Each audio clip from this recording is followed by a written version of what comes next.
دا یو قول، دا یو تفسیر دی مشهور. دوم تفسیر دا دی چې د دې قصر څخه مراد قصر د سفر، قصر د عدد دی، دا نه دی. د دې څخه مراد قصر د کیفیت دی. قصر د کیفیت هغه د صلات خوف طریقه ده چې په هغه کې هغه کیفیت چې دی هغه کوتا سوی دی. په لمونځ کې نقل و انتقال راځي، یو رکعت وکړه بیا ځه جنګ کوه، بیا راځه بل رکعت کوه، امام به درته انتظار وي. هغه د صلات خوف په طریقه کې چې کوم قصر د کیفیت دی دغه مراد دی. دغه دپاره دا دوه شرطونه دي، سفر او خوف. په دې خبره پوه شوئ؟ وایي د دې دلیل چې له قصر څخه قصر د سفر نه دی مراد، قصر د عدد، قصر د کیفیت مراد دی. دلیل دا وروسته آیتونه دي چې الله تعالی فرمایي فاذا اطمأننتم، چې کله مطمئن سواست فاقیموا الصلاة، هغه دلیل دی چې دا د صلات خوف قصر مراد دی، د سفر قصر مراد نه دی. دا دوم تفسیر دی. خو دریم تفسیر ډېر راجح دی. هغه دریم تفسیر شیخ الاسلام ابن القیم رحمه الله کړی دی. هغه وایي دلته دواړه قصرونه مراد دي، ام قصر د عدد مراد دی چې مسافر یې کوي، ام قصر د کیفیت مراد دی چې مجاهد یې کوي. دواړه قصرونه مراد دي. نو دواړه شرطونه ورته لګول سوي دي. واذا ضربتم في الارض، په دې آیات کې یو لفظ هم وایي منسوخ نه دی چې کوم سفر او ان خفتم ویریدلاس هم سفر دی هم جنگ دی، نو فليس علیکم جناح ان تقصروا من الصلاة. دواړه قصر وکړي، قصر د عدد د سفر د وجې وکړي او قصر د کیفیت له کومې وجې وکړي؟ د خوف د وجې. دا تفسیر راجح دی. بیا شیخ الاسلام وایي ګوره دوه شرطونه الله تعالی ولګول د دې قصر دپاره چې ام قصر د سفر دی، ام قصر د خوف دی، ام قصر د عدد دی، ام قصر د کیفیت دی. دوه شرطونه ولګول. که یو شرط و یو نو، یو قصر به وي بل به نه وي. که دواړه شرطونه و دواړه قصر کولی شي. که یو شرط و قصر چې هغه شرط ضربتم فی الارض دی، نو یو قصر کولی شي چې قصر د سفر دی د عدد. که دا دوم شرط و چې ان خفتم ان یفتنکم الذین کفروا، خو اول شرط نو سفر نو، کور ته د دشمن راغلی و دلته ورسره په جنګ وي، دا یو شرط و. نو یو قصر کولی شي چې قصر د کیفیت دی، بل قصر نه شي کولی شي قصر د عدد دی. او که دواړه شرطونه موجوده، هم سفر او هم جنګ، دواړه قصر کولی شي. نو دا تفسیر څه دی؟ هغه راجح دی چې دا آیات محمول دی په دواړو قصرونو، قصر د عدد چې مسافر یې کوي، قصر د کیفیت چې مجاهد یې کوي، په دواړو باندې محمول دی. نو په دې وجه دوه شرطونه ورته ولګول شو. که یو شرط و یو قصر به وي، که دواړه شرطونه و دواړه قصره به موجود وي. ان الکافرین کانوا لکم عدوا مبینا، بېشکه کافران ستاسو دپاره ښکاره دښمنان دي. په دې ورپسې سلو دوم آیات کې بیا دغه یو قصر بیان شو چې قصر د کیفیت دی، د صلات خوف طریقه. د صلات خوف طریقې هغه ډېرې راغلي دي. شیخ الاسلام ابن القیم رحمه الله فرمایي چې ټولې را خلاصه کېږي په شپږو طریقو کې، او دا شپږې طریقې په تفصیل سره د احادیثو په کتابونو کې ذکر کېږي. دلته یې د وخت د کموالي د وجې موږ نشو یادولی، فقط دا یوه طریقه چې دې آیات ذکر کړی د هغه به بیان کړو. واذا كنت فیهم، چې کله ته په دې کې موجود یې، فاقمت لهم الصلاة، ته دې لره لمونځ قایم کړې. بعض علما ویلي دي چې دا قصر د جهاد د کیفیت دا منسوخ دی. ولې؟ ځکه الله تعالی ورته وایي واذا كنت فیهم، چې ته په دې کې یې. نو اوس خو نبي نشته، نبي موجود نه دی. نو چې نبي موجود نه دی، دا شرط نه دی پوره، نو دا قصر اوس نه کېږي. امام مزني دا خبره کړې ده، لیکن دا خبره کمزورې ده. ولې صحابه کرامو د رسول الله د وفات بعد قصرونه کړي دي. د ایران په غزوه کې یا صلات خوف کړی دی، آذربایجان کې صلات خوف کړی دی. د رسول الله د وفات بعد خلکو صلات خوف کوي، قصر د کیفیت کوي. نو که منسوخ وای هغوی بیا عمل نه پکوي. دا قید څه ویل سوی دی؟ واذا كنت فیهم، دا احترازي نه دی، دا اتفاقي دی، دا بنا پر عادت ویل سوی دی. عادت ته رسول الله دا اوس د غزواتو څخه نه پاتې دی، موجود بو. واذا كنت فيهم، چې په دې کې فاقمت لهم الصلاة، او ته دوی لره لمونځ قایم کړې. فلتقم طائفة منهم معك، نو ودې درېږي یوه ډله د مؤمنانو له تا سره. یوه طریقه دا چې دا مسلمانان دوه ډلې کړه، یوه ډله دې د دشمن مقابلې ته ودرېږي، یوه ډله دې له تا سره ودرېږي. چې کله یو رکعت وکړې، سجدې یې پوره کړې، نو ته به دوم رکعت ته راولاړ شې، په دې کې به په قرات کې مشغول شې، دا ډله به ولاړه شي پیرې لره، بله به راپارېغه کړي، هغه به راشي له تا سره به دا دوم رکعت وکړي. دوم رکعت ستا وکړې، ته به خپل سلام ګرځوې، نو دا هره ډله به یو رکعت په خپل ځای راوګرځوي. دا ډله به دلته راوګرځوي او هغه ډله به هلته په سنګر کې راوګرځوي. دغه طریقه په دې آیات کې ذکر ده. فلتقم ودې درېږي طائفة یوه ډله منهم د دوی ما کله تا سره وليأخذوا أسلحتهم او په لمونځ کې دې دننه سلاوې راواخلي فإذا سجدوا چې سجده وکړي فليكونوا دوی دې ولاړ سي دې من ورائکم ستاسې شاته سنګر ته دې ولاړ سي یو رکعت د امام سره وکړئ ولتأتي طائفة أخرى بله ډله دې راشي لم يصلوا چې لمونځ نه وي کړی فليصلوا معك هغه د تا سره دا بل رکعت وکړي بل رکعت چې تا وکړئ ته خپل تشهد ووایه سلام به وګرځوې دغه دوې ډلې به دا یو رکعت على التعاقب راوګرځوي على التعاقب څه مطلب په نوبت باندې دا به یې دلته وکړي چې فارغ شي ولاړ به شي پیرې لره هغه به فارغ شي هغه به په هغه ځای بل رکعت کولی شوی یا دلته راتلو بل رکعت یې کولی شوی هغه کوم چې ورته اسانه وه یو رکعت به وکړي دا تګ راتګ پکې معاف سو او دا انتظار پکې معاف سو له وجې د ضرورته وليأخذوا حذرهم وأسلحتهم وادخل خپل د حفاظت سامان او سلاګانې حکمت په وروسته جملو کې الله تعالی ذکر کوي چې حکمت دا دی کفار ستاسو د غفلت په ټیم په تاسو باندې حمله کوي لکه صحیحینو کې حدیث دی خالد بن ولید رضی الله عنه هغه د حدیبیه په سفر کې رسول الله وو نو خپل خلکو ته وویل چې دا کسان یو لمونځ لري چې هغه دوی تر خپل اهل او عیال ډیر محبوب دی المنځ د مازدیګر چې دوی په دې لمونځ ودرېدل حمله به ورباندې وکړو نو الله تعالی خو خبر و د دوی په دې تکتیک او تدبیر باندې د صورت خوف طریقه یې نازله کړه نو هغه مشرکین هم تعجب سول چې دا څه کوي دا زموږ د دې چانس څنګه خبر شو او طریقه یې بدله کړه دا حکمت نه پکې ولا جناح علیکم ان کان بكم اذى من مطر او کنتم مرضى یو رخصت الله تعالی ورکو کچيري ضرر وو د باران د وجه یا مریضان و سلای مونس وای او چتولای نو ګنا نشته ان تزوا اسلحتکم سکشیر دی وخذوا حذرکم خپل د حفاظت سامان هغه واغوندئ ان الله اعد للكافرين عذابا مهینا بشک الله تیار کړی دی کافرانو لپاره سپکونکی عذاب فاذا قضيتم الصلاه شدغ المنم په طریقه د صلات خوف باندې پوره فاذكروا الله قياما وقعودا وعلى جنوبكم ذکر کوي د الله قائمين وقاعدين وعلى جنوبكم طول حالاتك علماء ذکر که معافیه دی د مجاهد ته معاف سوی وای اچا ته ذکر نه دی معاف فإذا اطمأننتم فأقيموا الصلاة إن الصلاة كانت على المؤمنين كتابا موقوتا چې کله مطمئن سواس نو بیا لمونځ قایم کړئ بېشکه لمونځ په مؤمنانو باندې فرض کړل سوی دی موقوتا یعنی صاحب الوقت خپل وقت لري دا آیات ټکر نه دی له جمع بین الصلاتین سره چې احناف جمع بین الصلاتین نه مني او بیا په دې آیات باندې دلیل نشي استدلال یې صحیح نه دی جمع بین الصلاتین سره دا ټکر نه دی الزامي رد موږ په احنافو دا کوو چې تاسو په حج کې دوه لمونځه یو ځای کوئ په مزدلفه کې ماښام او ماخستن یو ځای کوئ نو هلته د آیات چیرې دی کوم جواب چې کوئ هغه جواب زموږ په باران او په سفر کې هم دی نو په باران کې هم دوه لمونځه یو ځای کېږي په سفر کې هم دوه لمونځه یو ځای کېږي دلیل یې هغه احادیث دي چې مسله تاسې زده ده انشاءالله تفصیل مو اورېدلی دی تفصیل د انشاءالله ضرورت نه د دې آیات سره کوم ټکر نه لري د آیات مطلب دا دی چې لمونځ خاوند د وخت دی نو په سفر کې هغه وخت دی د دوه لمونځو دغه یو وخت دی په حضر کې چې مطر وي باران وي د دوه لمونځو دغه یو وخت دی لکه په حج کې چې د دوه لمونځونو دغه یو وخت دی ماپښین مازدیګر په عرفه کې کېږي او ماښام مو ماخستن دا په مزدلفه کې کېږي صحیح حدیث په دې کې ډېر راغلی دی چې نبي صلی الله علیه وسلم په سفر کې روان و چې کله به زوال نه و سوی قافله به یې روانه کړه نو بیا به یې ماپښین وځنډوی د مازدیګر سره به یې یو ځای کړو چې کله به زوال وسو دی به را نه روان سوی مازدیګر به یې رامخکې کړو د ماپښین سره به یې یو ځای کړو وروسته به بیا قافله روانه کړه یا به جمع تقدیم وکړه او یا به یې جمع تاخیر وکړه او داسې بخاري کې د ابن عمر حدیث دی چې هغه را روان دی مکې ته د مکې څخه مدینې ته ځي خادم ورته وایي چې لمونځ د ماښام وایه په لارې کوو نو حدیث کې راځي حتی اذا غاب الشفق چې شفق ولولئ شفق چې ولوېږي خو ماښام قضا سو بیا ابن عمر راکښته سو اول یې ماښام بیا یې ماخستن وکړو بیا ویل رسول الله به داسې کول چې کله به یې تلواره وه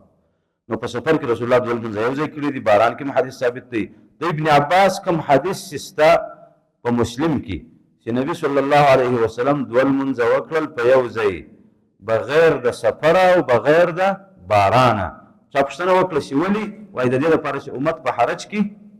را نشي د دې حدیث په تشریح کې د علماو اختلاف دی امام شوکاني رحمه الله په نیل الاوتار کې وایي د ابن عباس او نور احادیث ورسره را جمع کوي بیا وایي دا جمع حقیقي نه وه دا جمع سوري وه چې رسول الله کړې ده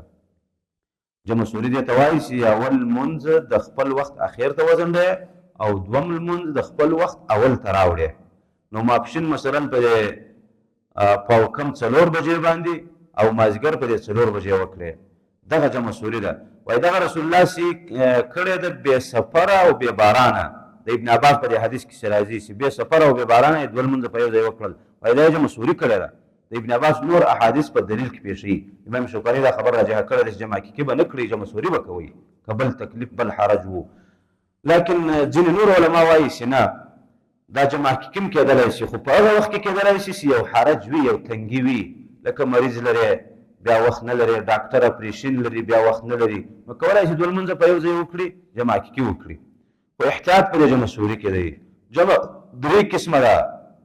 اول 2 قسمه ده سوري او حقیقي بیا د حقیقي 2 قسمه ده تقدیم او تاخیر جمع سوري هم جایزه ده احناف هم راسره مني او جمع حقیقي هغوی نه مني یوازې په حج کې مني او موږ یې منو د وجه د دلایلو جمع حقیقي بیا 2 قسمه ده تقدیم چې وروسته لمونځ رامخته کې او تاخیر چې وروسته لمونځ وروسته کې دواړه ثابت دي امام ابو داود هغه تقدیم نه ده ثابت تاخیر ثابته ده خو هغه ته د احادیث رسېدلي نه ول ظاهره دا ده چې دواړه ثابت دي امام ابو داود ابن حزم په دې مسله کې خطا شوي دي دواړه ثابت دي جمع تقدیم جمع تاخیر خو په دې باره کې احتیاط کوئ چې عذر نه وي ډېر تکلیف نه وي نو جمع بین صلاتین مه کوئ ځینې خلک په ډېر معمولي کار باندې چې هغه هېڅ عذر نه ګڼل کېږي دوه لمونځه یو ځای کوي او استدلال په حدیث د ابن عباس باندې کوي دا بې احتیاطي ده یو خو حدیث د ابن عباس په قول د امام شوکاني باندې چې دا نور دلایل ورسره جمع شي هغه محمول دی پر کومه جمع په جمع سوري باندې نه پر جمع حقیقي باندې او بیا که په جمع حقیقي حمل شي هم په دې حدیث کې تصریح ده لئلا یحرج امته چې امت باندې څه رانشي حرج تنګۍ ته وایي یو عذر به وي او تنګي به وي بیا ورته کوي معمولي اعذارو باندې جمع بین صلاتین مه کوئ د رسول الله دا عادت نه و لمونځ په خپل ټیم کې کوئ حدیث جبریل کې چې 2 شوارو ځای رسول الله ته لمونځ ورکړی دی هر لمونځ په خپل ټیم کې ورکړی دی بیا ورته فرمایي دا ستا او ستا د امت وختونه دي ولا تهنوا في ابتغاء القوم ان تكونوا تعلمون فانهم يعلمون كما تعلمون تسلیت دی ولا تهنوا سستی مه کوئ في ابتغاء القوم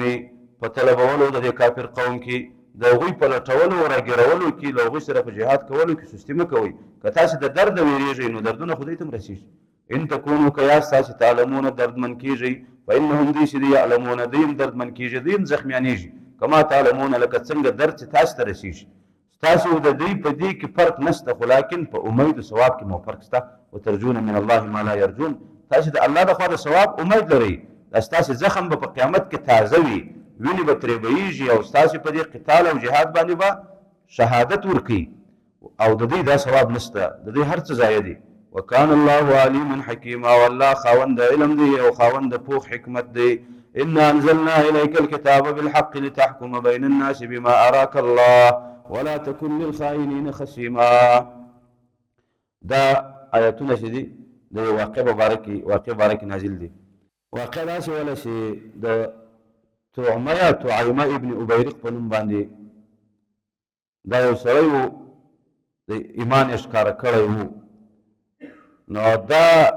غلا یې وکړه د قتاده ابن نعمان د کور یې غلا وکړه زغره یې غلا کړه او هغه د وړو په جوال کې وه نو دې ته یې ورپام نه و هغه د وړو جوال چې دی هغه لږ سوری سوی هم دی وړه ځینې تویېږي په لاره دوی یوړه خو بیا یې خپل کور ته یې نه وړه بیداري یې وکړه د یو همسایه چې هغه یهودی و د هغه په کور کې کښېښول نو سهار کې د کور والا شکایت وکړو قتاده چې زما غلا سوې ده نو شک یې رالی په دې غله باندې په تعیمه ابن ابیرق باندې ستا زما غلا کړې ده هغه منکر شو چې ما غلا نه ده کړې وګورئ تلاشیان یې وکړئ هسې منکر شو دی چې وکتله علامه د یهودي کور ته تللې ده تلاشي یې وکړه شیان یې هلته پیدا کړو هغه یې راټینګ کړو هغه وویل چې ما ته خو دا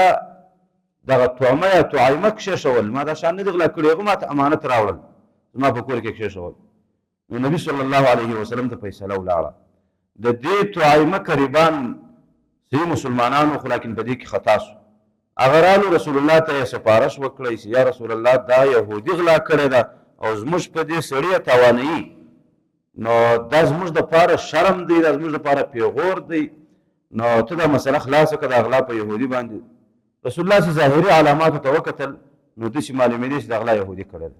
یو خو کافر دی پروا نه پکوي بل هغه د وړو لیکه چې دا هغه د ده کور ته تللې ده، بل دا شی د ده کور سره ووتل، نو ظاهري عالمي ټولې دا وې چې د غلا یهودي کړی په غیب خو رسول الله نه و عالم، نه خبر، نو نږدې وه چې هغه ته سزا ورکړي هغه یهودي لره. الله رب العالمین د دې دپاره چې نبي خطا نه شي دا آیتونه یې راولېږل. الله عادل ذات دی. عدل نو دې ته وایي چې که ستا خپل ملامت و پردی پر حق و پردي ته به فیصله ورکوې. دا دې سړي په ظاهر کلمه ویلې ده، خو لیکن یهودی په ظاهر و باطن باندې کافر دی، لیکن حق د هغه په جانب و. الله تعالی د دې دپاره چې نبي د حق وانه وړي وحی یې نازله کړه.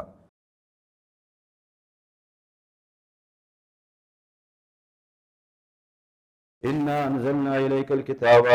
ای نبی بېشکه موږ ستا لره کتاب نازل کړی بالحق په حق سره، هره خبره یې حقه ده. د دې لپاره نازل دی لتحکم بین الناس، چې ته فیصله وکوې د خلکو ترمن بما اراک الله، په هغه باندې چې الله تا ته در لیدلی دی، یعنې ستا ته یې علم درکړی دی. روایت ته دلته مراد علم دی. دا دلیل شو چې دا قرآن نازل د فیصلو لپاره دی. نو د مسلمانانو په ملک کې په دې کې به فیصلې په قرآن کېږي او په حدیث به کېږي. ولا تکن للخائنین خصیما، او ته مه کېږه د خائنانو د طرفه خصیما جګړه کوونکی، د خائنانو وکیل د ځانه مه جوړوه. بما اراک الله مره هو به ویل چې وګورئ رأی چې ده هغه مضمومه ده. الله تعالی دا ورته ونه ویل لتحکم بین الناس بما رأیت، چې ته د خلکو ترمنځ فیصله وکړې په خپله رأیه، بلکې داسې ورته ویل بما اراک الله، په هغه څه چې الله تعالی را په زړه کې در اچولي دي په وحي خفي سره، یا الله تعالی تا ته په دې قرآن کې علم درکړی دی، په هغه فیصلې کوه، نو په رأیه به فیصلې نه کوئ.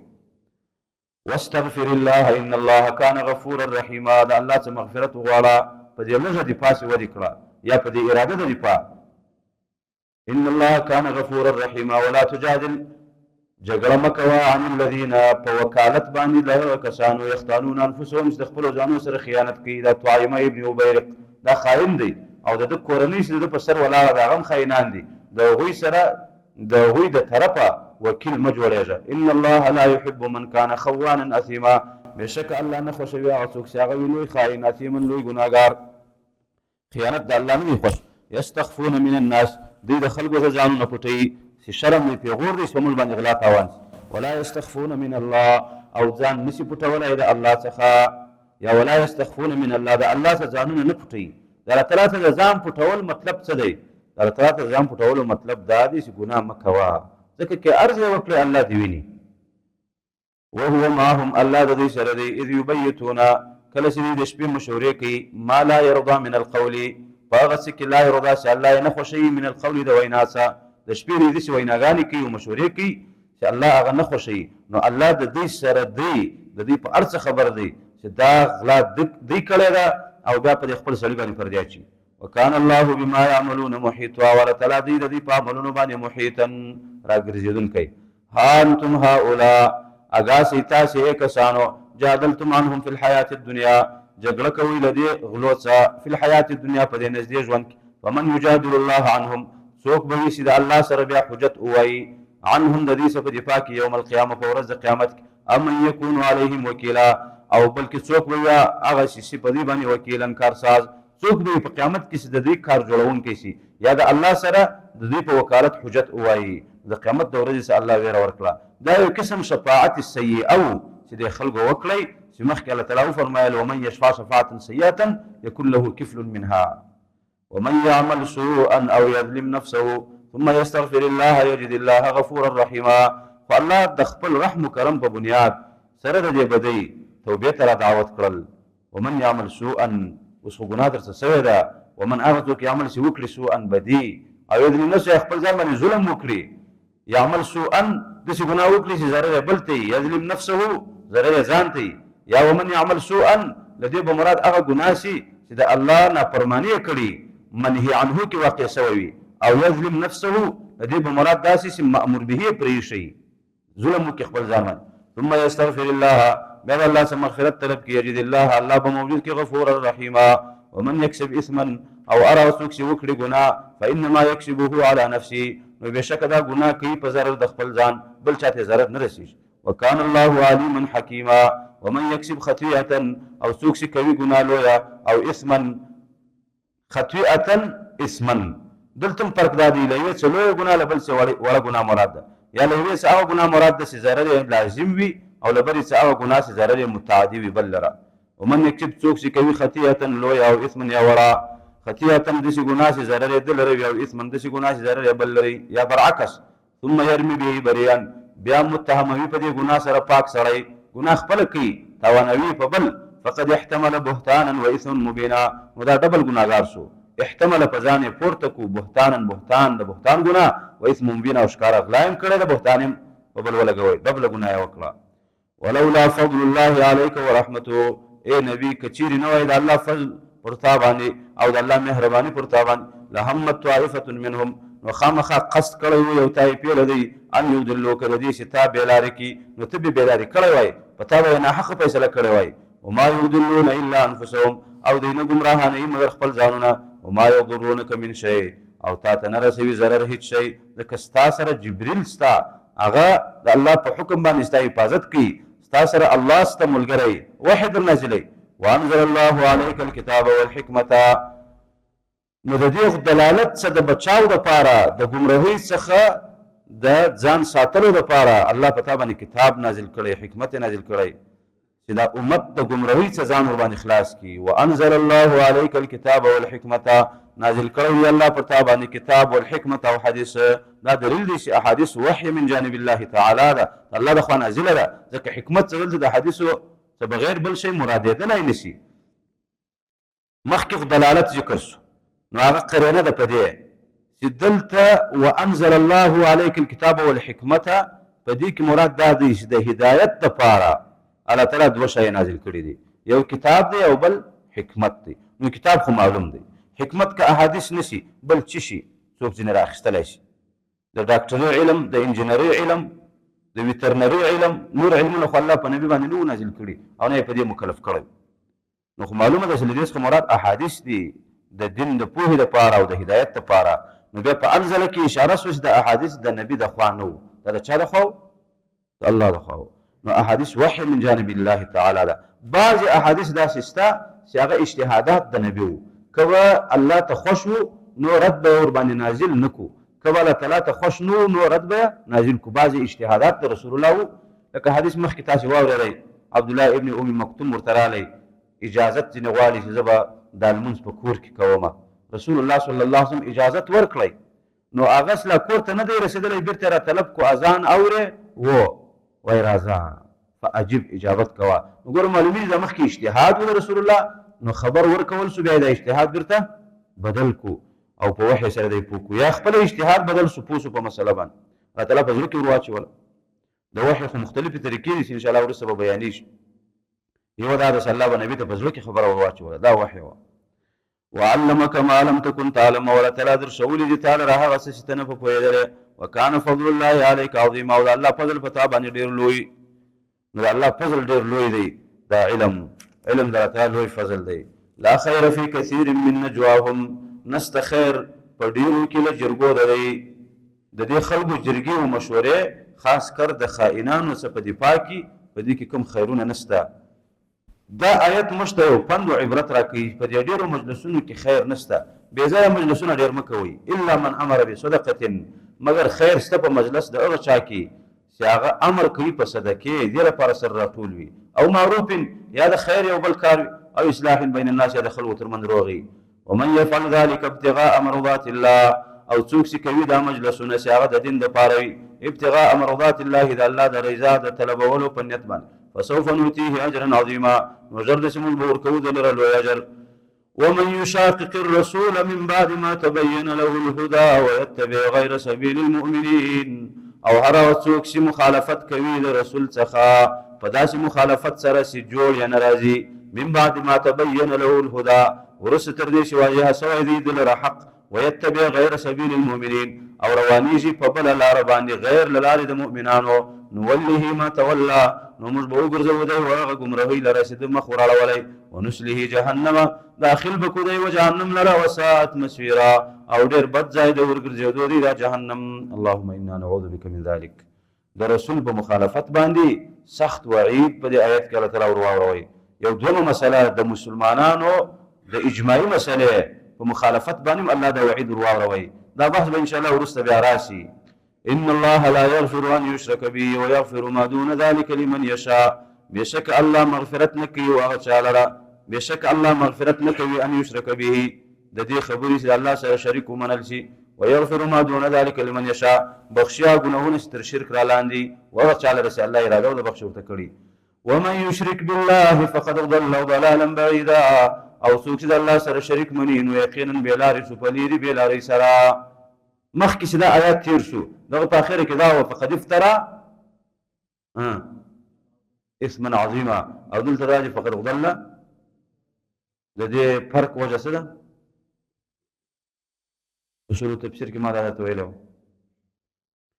هغه د ملایانو په شرک باندې رد دی د ملایانو شرک افترا ده او دا د عوامو په شرک باندې رد دی د عوامو شرک دلالت وي عوام اکثر د نخبرو د وجې په شرک کې اخته وي نو دې ته دای په دلالت باندې تعبیر ملایان خو شرک دعوت هم چلی تحریف کوي د نصوصو کې نو هغه افترا کوي په الله پسې نو هغه د ملایانو په شرک او دا د عوامو په شرک باندې دغه فرق دی ان يدعون من دونه الا اناثا نرابول ذي من دونه د الله سما سوا الا اناثا مگر شذي وان يدعون نرابول الا شيطانا مريدا مگر سرکش شیطان څه مطلب شذي رابولي ان يدعون من دونه الا اناثا د ابي بن كعب د دې تفسیر را نقل شوی دی مسند احمد کې چې یو بت د دې مشرکانو نو مگر دغه سره به یو جنیه یو پیری پټوا نو دوی په حقیقت کې دغه پیری عبادت کوي کله کله به دوی سره لدی سره د بت خبري وسوي هغه جنی به خبري وسره وکړي هغه جنیه هغه پیری نو په دې وجه الله تعالی فرمایل چې دا په حقیقت کې دوی دغه پیریانو د شذو عبادت کوي دوم تفسیر دا دی چې دوی د لات او د منات او د عزا عبادتونه کول نو په دې الهه او نمونه د مؤنثاتو یې شو دا تا د تانیث د پټولو کې ان يدعون من دونه الا اناثا دریم تفسیر دا دی چې مشرکینو د ملائکو عبادت کوي او غیر الله لونی بدلې نو تعالی فرمایي ان يدعون من دونه الا اناثا یعنی د دې په ګمان دوی د شذو عبادت کوي کني ملائکه خو جنت او څلورم تفسیر دا دی چې الله تعالی د دې باطل معبودان د سي کمزوري وګڼل لکه شذي نو دا ذکر د مشابه به مراد جن مشابه ده استعاره مصرحه ده ان يدعون من دونه دي نرى بولد الله بغير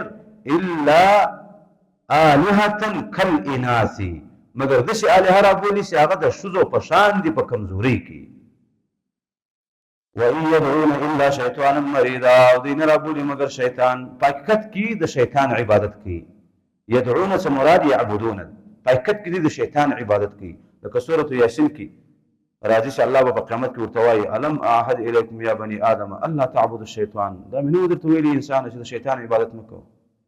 ابراهیم اسلام خپل پلار ته وایي یا ابت لم تعبد الشیطان ای پلار ول د شیطان عبادت کوي نو د بت عبادت د قبر عبادت د ژوندې انسان د مړه د ټول د شیطان عبادت او بیا خاص کر دغه په تحلیل او تحریم کې د شیطان اتباع دا د شیطان عبادت سورۃ الانعام کې برازي ولا تاكلوا مما لم يذكر اسم الله عليه وانه لفسق وان الشياطين ليوحون الى اوليائهم ليجادلوكم وان اطعتموهم انكم لمشركون مخري دا حيوانات وغشي بسم الله ذبح سوي امر دار دي دا فسق دي او شیطانان خپل دوستانو ته وسوسه اچي مشرکین ته شیطانانو وسوسه اچي ولې ولوګره دي محمد صلی الله علیه وسلم په خپل لاس یې ملکی دا غشي پاک بولي الله سي ملکلې دا غشي نه پاک بولي دا وسوسه شیطان ورچ ولا ولا تلاو فرمایل زړه شیطان وسوسه وان اطعتموهم کتاسد دي مشرکانو یا د شیطانانو اطاعت وکړي په دې دلیل کې انکم لمشرکون دا به څنګه سي مشرکین بس د دې معلومه شو چې د شیطان عبادت دام دی چې سړی د الله تعالی په حلال او په حرام کې د خبرو ومني نو شیطان خو ډایرکټ ته نه راځي د یو چا په خوله د یو چا په ذهن باندې تاپوي د یو چا په زړه کې وسوسه ورواچي نو هغه ته وایي د الله حلال درته حرام کی او د الله تعالی حرام در باندې حلال کی نو د تحلیل او د تحریم په مقابل کې د الله تعالی د تحلیل او د تحریم په مقابل کې د یو بل چا خبره منل اکه امام وی کتر امام را لاندې مولای ک ژوندۍ وی کمر وی د آیات او د حدیث په خلاف د خبره منل دا شرک دی د شیطان عبادت دی دا لعنه الله لعنت کړی په باندې الله وقال او شیطان ویل لا اتخذن من عبادك خامخا بزه مقررون استاد بندگانو ته نصیبا یو برخه مفروضا رجلا سوی الله تعالی د دشمنی راته بیانې دا ستاسو هغه دشمن دی هغه وخت کې ستاسو د پلار بې عزتي وکړه او الله تعالی دی وشړی نو دا قسم یې واخیستی لا اتخذن لام د قسم دپاره ده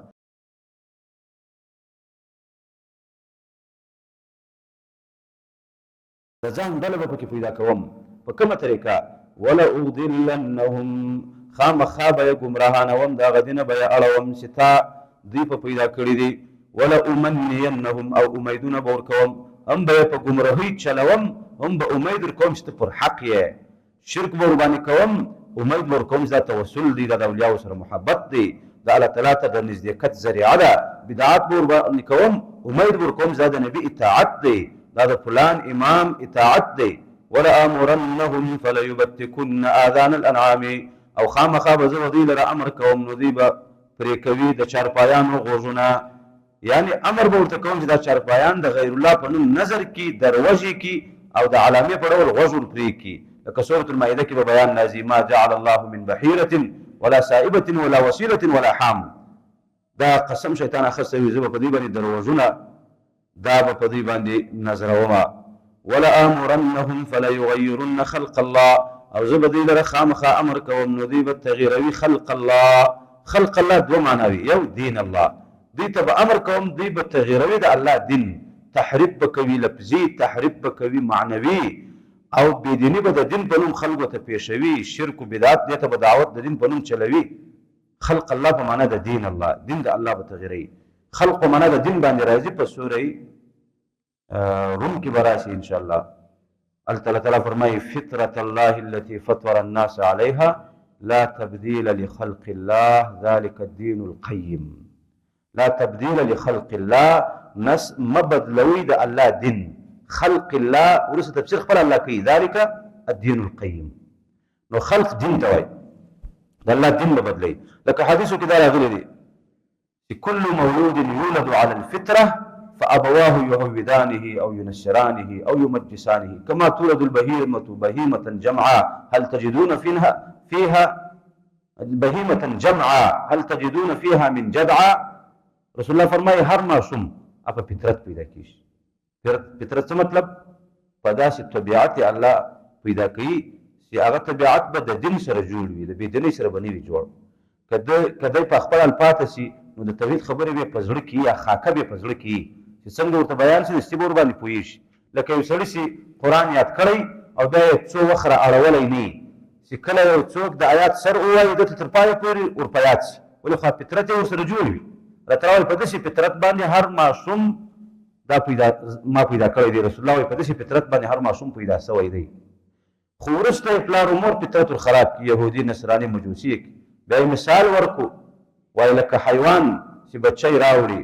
نو ګوره روغ په اندامونو باندې سالم یې وزېږوي هل تجدون فيها من جدعاء تاسې پکې وینئ کوم اندام مات یا ګډ یا ړوند یا پرې سوی خو وروسته خلک غوږونه ورپرې کړي د بت په نوم باندې یې نظر ودروش کړي پیدا کړی خو الله تعالی صحیح دی وروسته یې خلک خوش کړي دا او دا بل حدیث کې راځي الله تعالی فرمایي حدیث قدسي دی انی خلقت عبادي حنفاء ما خپل بندگان پیدا کړل په توحید باندې فجاءتهم الشیاطین فاجتالتهم عن دینهم شیطانان ورته رالو د دین یې واړول وحرمت علیهم ما احللت لهم کوم چې ما ورته حلال کړي نو شیطانانو په دوی باندې حرام کو د بت په نوم باندې دا فلانی شی نظر دی حرام نو دا احادیث هم تفسیر کوي د آیات چې خلق الله په معنا د دین الله فلا یغیرن خلق الله بل دین څه ولې تعبیر په خلق کوي وجلال الله تعالی په دې دین باندې خلق کړی دی په دې دین باندې الله تعالی د انسانان دا بچان دا پیدا کړي دي پیدا کوي دوم تفسیر د خلق هغه شکل دی فلا یغیرن خلق الله شیطان قسم اخذ چې به دوی ته امر کوم دوی به د الله دا جوړ سوی شکل چې الله تعالی انسان په کوم شکل جوړ کړی دی دا جوړ سوی شکل به دوی بدلوي خالونه به لګوي او دارنګه د حیواناتو غوږونه به پرې کوي نظروي به دا شکلونه به بدلوي نو دا د رد دی په هغه عملیات التجمیل باندې عملیات التجمیل د ځان د شایسته کولو دپاره عملیات کول چې په هغه کې د الله رب العالمین د مخلوق ته تغیر وروستل دي لکه ځینې ښځې دا د غاښونو ترمنځ چولې پیدا کوي ځینې ښځې دا ورځي دا وریښتان چې دي دا کاږې نري کوي او ځینې دا پزه اپریشنوي او بل له کومې جوړوي یا یې لوړوي یا یې پونډوي او ترتیب په کوي دا عملیات دا اپریشنونه څه د تجمیل دپاره په دې ټولو باندې رد دی او رسول الله صلی الله علیه وسلم په دې باندې لعنت ویلی في مسلم کې حدیث دی د عبدالله بن مسعود چې عبدالله بن مسعود لعنت وایو په واشماتو مستوشماتو نامساتو متنمساتو متفلجاتو باندې واشمات خال لګونکي او مستوشمات چې څوک د دې طلب کوي او نامسات دغه ورځي ایستونکي او متنمسات د دې طلبونکي متفلجات د غاشو ترمنځ چولې راوستونکي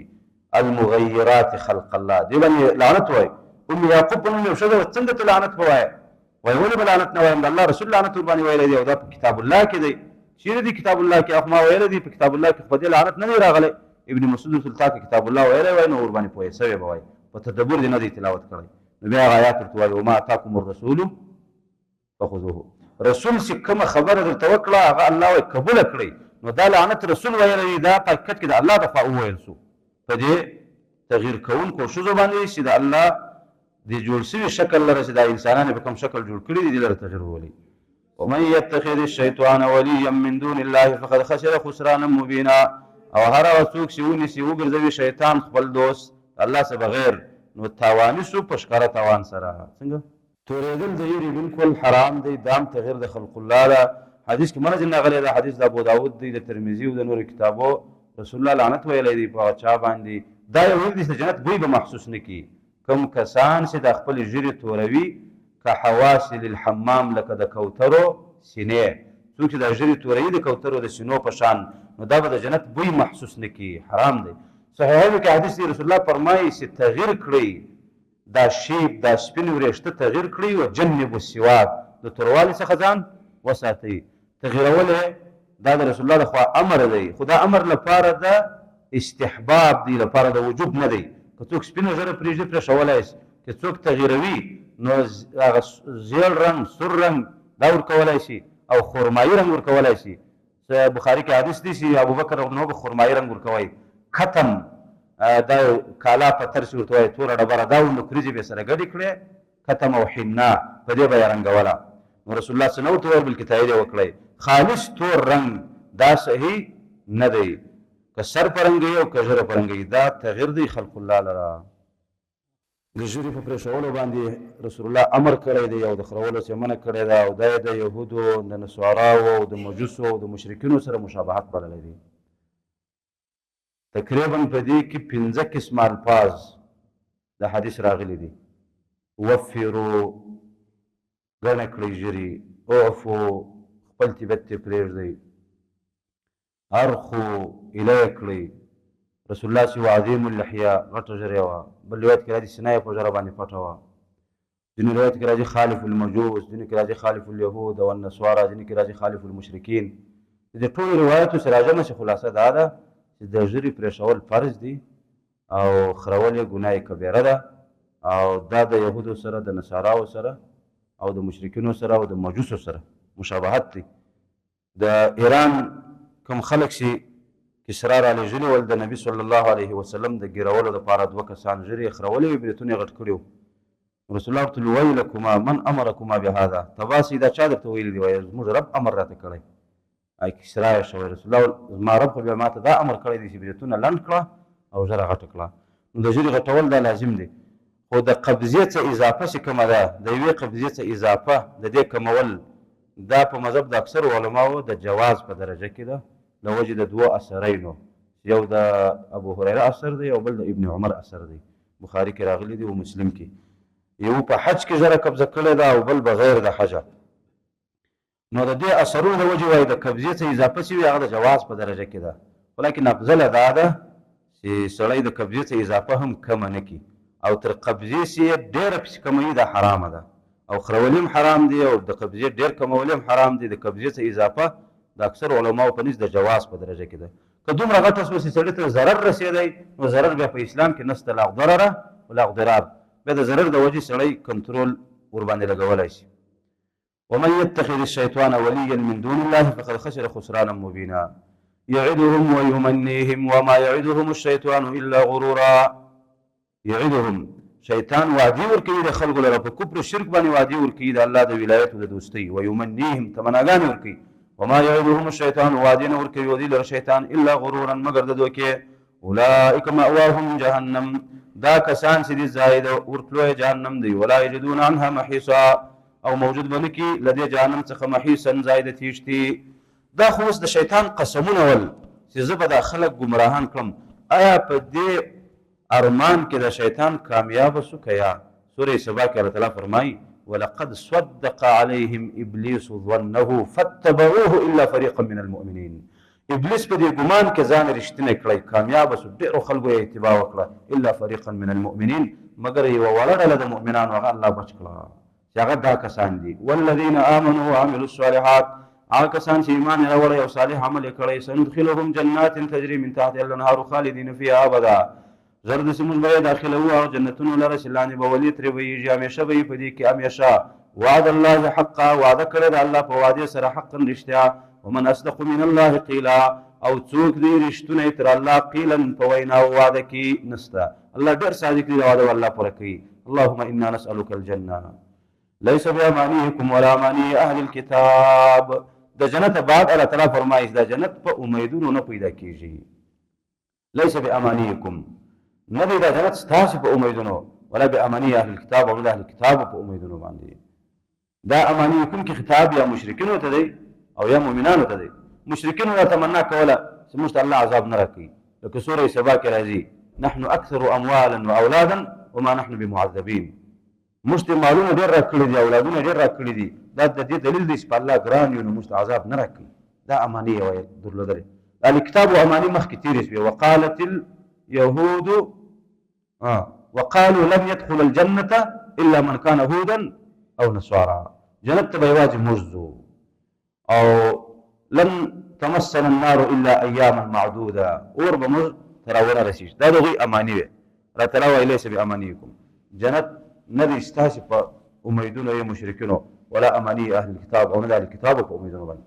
دا هم کیدای شي چې دا خطاب مسلمانانو ته وي لیس بامانیکم جنت نه دی ستاسې په خالي امیدونو او ارمانونو باندې خالي امید فایده نه کوي د امید تر څنګ عقیده جوړه کړه عمل صالح کړه بیا الله جنت درکوي ولا اماني اهل الكتاب او نه د اهل کتابو په امیدونو باندې من يعمل سوءا يجز به هر څوک چې کوي بدی جزا به ویني یجز به جزا به ورکیږي ولا يجد له من دون الله وليا ولا نصيرا موجود بنه کې د ځان لپاره د الله څخه بغیر یا من دون الله د الله په مقابل کې ولي کم دوست ولا نصيرا او نه کوم کی دا چې کله نازل شو دا آیت نو صحابه ډېر خفه شو په دې باندې صحابه کرام ډېر غمجن شو چې دا په هره بدي به الله موږ ته جزا او سزا راکوي نو نبي صلی الله علیه وسلم پوه کړل چې مسلمان ته چې کوم تکلیف رسیږي هغه د کفاره ده هر تکلیف حتی الشوکه یشاکها تر دې چې اغزه یې په پښه کې ماتېږي نو دا هم کفاره ده مسلمان دپاره دا یجز به په دنیا کې ده یجز به چا که کوله بدي یجز به دنیا کې به جزا ورکول شي دنیا کې که مرض راځي که تکلیف راځي دا د مسلمان دپاره کفاره ده ومن یعمل من الصالحات من ذکر او انثى او هر څوک چې کوي صالح عملونه که نر وي که ښځه وي وهو مؤمن په دې شرط چې مؤمن وي فاولئک يدخلون الجنه جنت ته به ځي ولا یظلمون نقیرا او د نقیر په اندازه هم ظلم په دوی باندې ونه شي د خرما په مندکه کې په شا کې هغه وړه نکته دومره لږ ظلم به په دوی باندې ونه شي ومن احسن دینا ممن اسلم وجهه لله اوس د جنت لارې ته الله موږ رابولي دغه جنت په اماني و نه دی په څه دی نو مخکې ذکر سو ایمان او عمل دلته ذکر کیږي اسلام چې هغه د دواړو تر شامل دی ومن احسن دینا څوک دی ډېر ښایسته په دین کې ممن تر هغه چا اسلم وجهه لله چې تسلیم کې خپل مخ الله لرا وهو محسن او دی تابع د نبي واتبع ملت ابراهیم حنیفا تابعداري وکوي د ملت د ابراهیم حالکون د ابراهیم حنیفا چې توحید باندې کلکو واتخذ الله ابراهیم خلیلا نیولی دی الله رب العالمین ابراهیم علیه السلام خلیلا خپل دوست الله تعالی د ابراهیم څخه خلیل جوړ کړو نو که تاسې د ابراهیم په ملت باندې ولاړ شئ الله رب العالمین به ستاسو سره هم دوستي وکړي خلیل خو یوازې ابراهیم دی او محمد رسول الله دی خلیل هغه دوست وایي چې په زړه کې د دوست څخه بغیر بل شی نه د ابراهیم اعظم په زړه کې د الله څخه بغیر بل شی نه چې کله ښځه زړه ته راغله الله تعالی امر ورته وکړو چې دا د مکې په دښته باندې پرېږده په دې امتحان کې کامیاب شو چې زوی یې زړه ته رالی الله امر ورته وکړو چې دا ذبحه کړه دې امتحان کې کامیاب شو دا یې د زړه ووتی ټول غیر الله د ابراهیم د زړه څخه وتلي وو یوازې الله و خلیل عهد ورته وایي نو هغه امکان نه لري چې موږ او تاسې هغه شی جوړ شو واتخذ الله ابراهیم خلیلا خو که ته د ابراهیم په ملت باندې ځې الله تعالی به څه نه څه اثار په تا کې راولي ولله ما في السماوات وما في الارض وكان الله بكل شيء محيطا خاص الله لري هغه چې اسمانو کې د واس په مځکو کې وكان الله بكل شيء محيطا او الله دې په هر شي باندې محیط نه احاطه لرونکی